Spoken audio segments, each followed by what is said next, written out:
Eine elektrische Mercedes G-Klasse als 580 mit einem Listenpreis von stolzen 143.669 € wird von der BAFA gefördert. Herzlich willkommen zur Ausfahrt TV Show. Heute geht es um die ersten Zahlen, die uns die BAFA zu den genehmigten Förderungen veröffentlicht hat. Da springen wir mal ganz tief ins Rabbit Hole. Zudem habe ich wieder Car-News aus aller Welt für euch zusammengestellt. Ich bedanke mich bei dem Zuschauer, der mir ein kleines Geldgeschenk in Form eines Super Thanks hat zukommen lassen. Vielen lieben Dank. Und zum Inhaltlichen jetzt auch gleich, wenn mich ein Pressesprecher hier besuchen möchte, damit wir das Thema Fahrveranstaltung zusammen besprechen, dann melde dich doch gerne bei mir. Ich fürchte aber, dass von Herstellerseite aus da eher kein Interesse besteht. Die BAFA, das Bundesamt für Wirtschaft und Ausfuhrkontrolle, hat eine Statistik zur Förderung der elektrifizierten Fahrzeuge mit Stand 1. August 2026 veröffentlicht. Das Dokument ist für mich als Zahlenliebhaber pures Gold. 26.875 Anträge wurden bislang bewilligt. Somit wurden bislang 117 Millionen € Steuergelder für die Förderung von E-Autos ausgegeben. Aber vielleicht sollte ich erstmal ganz kurz die BAFA-Förderung erklären. Die aktuelle Bundesregierung hat am 19. Januar 2026 die neue BAFA-Förderung für Elektrofahrzeuge und Plug-in-Hybride vorgestellt und am 19. Mai 1926 verabschiedet. Die BAFA ist das Bundesamt, welches die Förderanträge bearbeitet und bewilligt. Die Förderung ließ sich dann rückwirkend für Fahrzeuge beantragen, die ab dem 1. Januar 2026 angemeldet wurden. Wer eine Förderung bekommt, passt nicht unbedingt auf einen Bierdeckel. Das Umweltministerium hat dazu diese hübsche Grafik erstellt und die sagt im Kern einen einzigen Satz: Je weniger du verdienst, desto mehr Geld bekommst du. Unter 45.000 € zu versteuerndem Haushaltseinkommen sind es 5.000 € für ein Elektroauto und 3.500 € für ein Plug-in-Hybriden. Darüber wird es weniger und bei 80.000 ist Schluss. Für jedes Kind unter 18 Jahren im Haushalt gibt es nochmal 500 € extra und 5.000 mehr Luft beim Einkommen. Bei 2 Kindern wird gedeckelt. Den Rest könnt ihr in Ruhe auf der Grafik nachlesen, die ich ja gerade einblende. Soweit, so gut. 13.064 Antragsteller fielen in die Gruppe unter 45.000 €, 6.043 in die Gruppe darüber bis 60.000 €, 6.840 in die Gruppe bis 80.000 € und 928 Antragsteller in die beiden obersten Stufen, die es nur mit Kindern gibt. Sieht man sich die Zahlen an, so sieht es erstmal nach einem erfolgreichen Förderprogramm aus. Wohl aber kann sich selbst in der ersten Gruppe eine Person befinden, die im eigenen Haus wohnt und 5 Millionen € unter dem Kopfkissen liegen hat. Aber im Grunde wird das wohl eher die Ausnahme sein. Ob gekauft, finanziert oder geleast wird, ist für die Bewilligung unerheblich. Das Fahrzeug muss allerdings 3 Jahre auf den Antragsteller zugelassen bleiben. Laut BAFA haben sich jeweils die Hälfte der Antragsteller für den Weg des Kaufes bzw. des Leasings entschieden. Und bei den Haushalten sieht es genauso vernünftig aus. Fast 10.000 Anträge kamen von Familien mit einem oder mehr Kindern. 17.042 Haushalte sind kinderlos oder haben Kinder über 18. Bei den Kinderlosen vermute ich eben auch eine Menge Rentner und Pensionäre. Beantragt wurden 24.794 Mal die Förderung eines Elektroautos und 2.081 Mal die für einen Plug-in-Hybrid. Die Förderung für Plug-in-Hybride endet am 30. Juni 2027, die für BEVs am 31. Dezember 2029 oder wenn das Geld ausgeht. 3 Milliarden € Steuergeld hat die Bundesregierung insgesamt in Aussicht gestellt und kalkuliert mit 800.000 Fahrzeugen. Kritisiert wurde bei der Vorstellung der neuen Förderung ja durchaus, dass von deutschen Steuergeldern auch chinesische Hersteller profitieren. Ich hatte euch ja jüngst in einem Video, da ist das Vorschaubild, alle chinesischen Hersteller und deren Produkte gezeigt. Mitunter konnten im ersten Halbjahr 2026 6% aller Zulassungen, also aller Neuzulassungen im Pkw-Segment, chinesischen Herstellern zugewiesen werden. Und da sind Volvo, Smart und Polestar schon mitgezählt. Bei der Förderung sind es mit denselben 3 Marken 14,4%. Rechnet man sie auf beiden Seiten raus, stehen 3,8% Neuzulassung gegen 12,7% Förderung. Also einmal das 2,5-fache und einmal das 3,5-fache. Da bei den Zulassungszahlen vom KBA ja auch Eigenzulassungen der Hersteller und deren Händler mit einfließen, die Förderung sich aber komplett auf Privathaushalte bezieht, kann man schon feststellen, dass die chinesischen Hersteller durch die Prämie überdurchschnittlich profitieren. Das erfolgreichste Fahrzeug im Sinne der BAFA-Förderung ist das Tesla Model Y mit 3067 Bewilligungen. Danach kommt der Škoda Elroq mit 2148 Bewilligungen vor dem Tesla Model 3 mit 1517 Förderungen. Da kann man mal kurz festhalten, dass wir mit unseren deutschen Steuergeldern die amerikanischen Marken noch viel mehr protegieren, ne? Und den Platz 4 finde ich auch noch spannend, weil es der erste Kleinwagen ist. Das ist der Hyundai Insta mit 1092 Förderungen. Das chinesische Auto mit den meisten Förderungen ist übrigens der Leapmotor T03. 754 Antragsteller haben sich für den Kleinwagen entschieden. Damit landet er aber gerade mal auf Platz 7. Bei den Plug-in-Hybriden liegt der BYD CLU vor dem Ford Kuga und dem Cupra Formentor sowie dem Audi Q3. Aus Konzernsicht führt VW mit 6.239 geförderten Fahrzeugen vor Tesla mit 4.590 und Stellantis mit 3.838 Fahrzeugen. Die BAFA listet in ihrem Report, der fortan monatlich erscheinen soll, sogar jedes einzelne Modell, dessen Förderung bewilligt worden ist. 2 Dinge verrät sie mir allerdings nicht. Und die hätte ich schon gerne gewusst. Das Alter der Antragsteller und vor allem, welches Fahrzeug in welcher Einkommensgruppe bewilligt wurde. Denn die Förderung fragt, was du verdienst. Sie fragt nicht, was das Auto kostet. Und genau deshalb wird es neben der Top 10, die ich euch eingeblendet habe, in dieser Liste noch ziemlich wild. Den Mercedes G580 mit EQ-Technologie, mit dem ich die Sendung eröffnet habe, findet man dort ebenso einmal wie einen Porsche Taycan GTS für 147.700 Euro und einen Audi S e-tron GT für 126.000 Euro. Immer die Basispreise. Auch BMW-Freunde scheuen keine Förderung.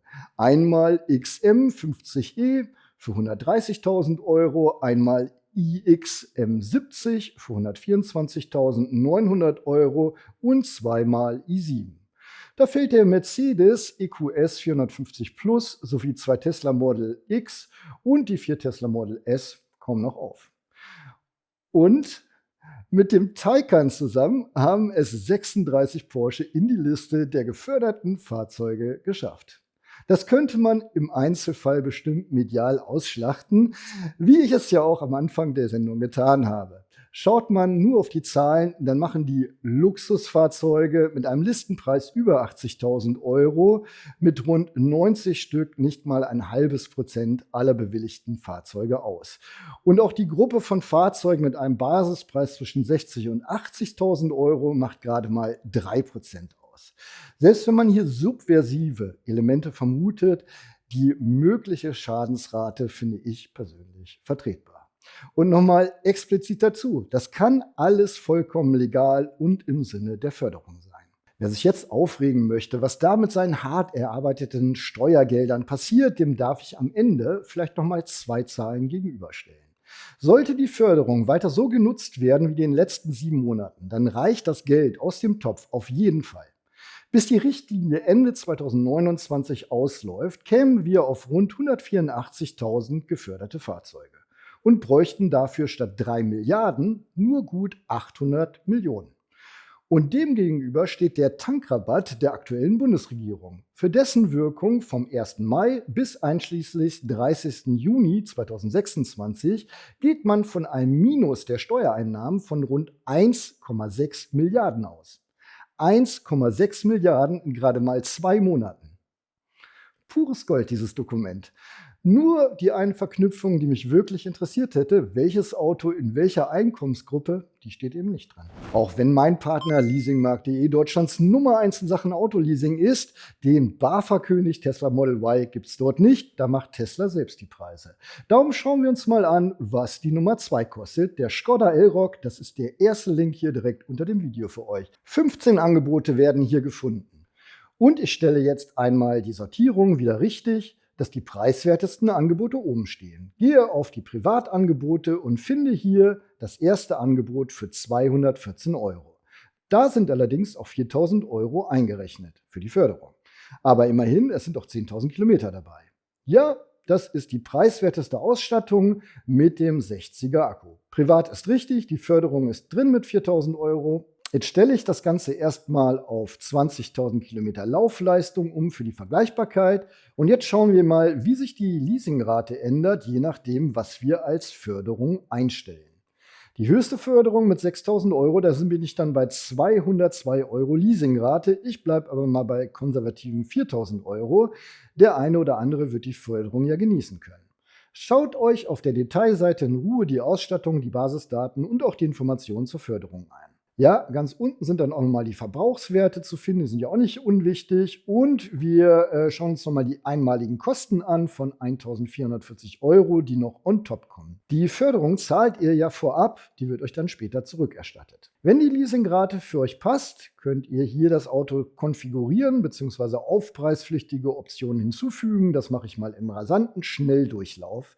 Komme dann bei 319 Euro Leasingrate raus. Am Ende müsst ihr nur noch eure Stammdaten eingeben, damit der Händler euch kostenlos und unverbindlich euer Angebot zukommen lassen kann. Alternativ schaut ihr mal in die Deals, das sind tagesaktuelle Leasing-Schnapper. Ihr erreicht sie über den ersten Link unter diesem Video. Vielleicht ist für euch ja was dabei. Danke, dass ihr dieser Verbraucherinformation so geduldig gefolgt seid. Und jetzt wieder ein paar Car-News aus aller Welt für euch zusammengestellt. Die Katze ist aus dem Sack. In China hat das Ministerium für Industrie und Informationstechnologie die Daten für den Smart #2 bekannt gegeben. Das Fahrzeug, was nur elektrisch kommt, wird eine Leistung von 60 kW oder 80 PS haben. Also die gleiche Leistung wie der letzte Smart EQ, mit dem Unterschied, dass der Motor aus China und nicht mehr aus Frankreich kommt. Der Akku hingegen fasst jetzt 35,7 statt vorher 17,6 Kilowattstunden, sodass wir von einer Reichweite um die 300 Kilometer ausgehen können. Die Abmessungen des Kleinen bleiben fast 1:1 erhalten. Der neue hat eine Länge von 2,75 Meter.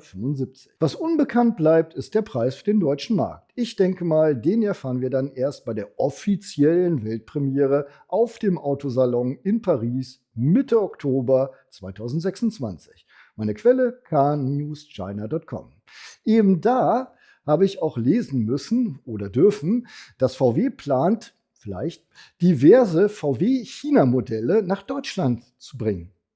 Der Redakteur des Beitrags spekuliert über den ID ERA 5X, geiler Name, der im letzten Quartal des Jahres in China auf den Markt kommen soll. Mit einer Länge von 4,56 Meter entspricht er unserem ID4, der aktuell in Zwickau gefertigt wird. Das ist ja eins der Werke, die VW vielleicht schließen möchte, ne? Vielleicht dürfen sie jetzt dort zukünftig chinesische Baugruppen zusammenstecken. Ein weiterer Kandidat ist der ID ERA 5S, eine PHEV-Limousine, die einen Skoda Superb oder einen VW Passat ersetzen könnte, der bislang in Bratislava gebaut wird. Und ein ID Onyx 09 würde parat stehen, um den ID7 zu ersetzen. Das hört sich vielleicht erstmal sehr weit weg an. Ich mag aber auch nicht glauben, dass der Chefredakteur dieser Seite seine Zeit mit dem Erfinden von irgendwelchen Gerüchten vergeudet. Er beruft sich zudem auf einen Artikel aus dem Handelsblatt vom 1. Juli, welcher von einem ersten Prüfbericht seitens VW berichtet. Sicherlich können wir die Kirche erstmal im Dorf lassen, aber den Themenkomplex werde ich weiter verfolgen. BYD feiert sich selbst. Der CLU DMI ist im Juli 2026 erneut das meistverkaufte Plug-in-Hybrid-Modell in Deutschland. Und wir haben eben noch gesehen, dass er auch bei den BAFA-Förderungen den ersten Platz unter den Plug-in-Hybriden belegt. 31.500 Modelle hat man mittlerweile auf Deutschlands Straßen gebracht. 2025 waren es im ganzen Jahr 23.360 SUVs. Der CLU steht im Wettbewerb gegen VW Tiguan, Opel Grandland und Ford Kuga, kostet aber mit einem Basispreis von 40.000 Euro bei besserer Basisausstattung mindestens 4.000 Euro weniger als die deutsche Konkurrenz. Wer hätte es gedacht, dass die Chinesen hier bei uns in Deutschland mit Plug-in-Hybriden punkten können? Das Korean Car Blog berichtet, dass das südkoreanische Ministerium für Umwelt die Specs des kommenden neuen Genesis GV90 veröffentlicht hat. batterieelektrisch. Neben 2 Elektromotoren mit einer Systemleistung von 490 kW oder 666 PS soll der große SUV über eine Akkukapazität von 115 Kilowattstunden netto verfügen. Denkbar, dass dieser Akku dann auch später im Kia EV9 und Hyundai Ioniq 9 zum Einsatz kommt. Ich denke nicht, dass der Genesis GV90 auch nach Deutschland kommt. Die Zulassungszahlen der Marke in Deutschland kann man ja schon fast als Liebhaberei bezeichnen. Und zum Ende habe ich noch eine lustige kleine Geschichte, die mir der Zuschauer Stefan Puck hat zukommen lassen. Wenn man einen Mercedes CLA elektrisch konfiguriert, das Auto heißt CLA elektrisch, nicht, dass nachher gefragt wird, wie man denn elektrisch konfigurieren kann. Aber ihr versteht das schon. Ich habe also den CLA elektrisch als 350 Formatic genommen in der Ausstattungslinie Progressive.